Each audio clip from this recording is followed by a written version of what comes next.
ki khubor ka bate si TV. Lawan Rashaphi da ka Frank Motors. Visit Frank Motors or call 7045207973.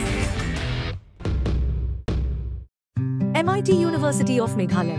Our admissions are now open for the academic year 2024-25. Explore our best courses, experience global collaborations. Apply today.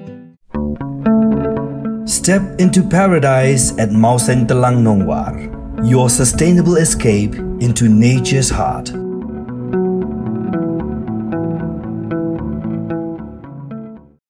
Ka Office District Sports Officer East Jaintia Hills District rengkat ke Jingi Trailang bat ka East Jaintia District Sports Association Kleriat. Haga arpusan terik uyayong kala Sdang ya kelempung yelek kai balai singilenter jongki kena school kabatip kum ka District Level Inter-School Athletic Meet 2024 Hamadan Tailang Playground Kia East Jaintia Hills District.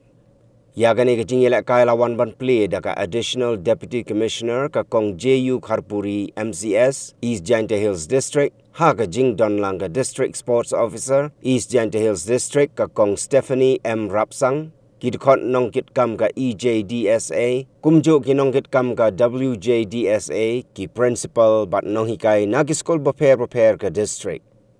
Hagani kalumpong balai singilenter lawan isimenta daki arpu kundai teli ki skol haga kerdan yelek kai under 14, under 16, but under 18 na kabenta ki kena senrang bat kena kentai. Haga singi Sdang ki jing Yakob ki long pras 4 meter, Henrius 4 meter, but shot put. Haga pras 4 meter jong ka kerdan under 18 girls la job daka Durka Sana na Sanshnong Secondary School baar ka Unity Rasmut bat balai ka Hika Dekar kibadai na Sham Secondary School. Haga under 14 boys la job da Wanshan Rengklem na Wapung Higher Secondary School baar u Fulnin Star Dekar na Kleriat Higher Secondary School bat balai u Bhalang Rembai na Sanshnong Secondary School. Haga under 14 boys Henrius Pak Mitar la job do free lead karena Nongsen Ton Upper Primary School, baar u Hipor Kani Sutnga na Tulu Secondary School, bat balai u Susanika Pala na Sacred Heart Lamir Siang.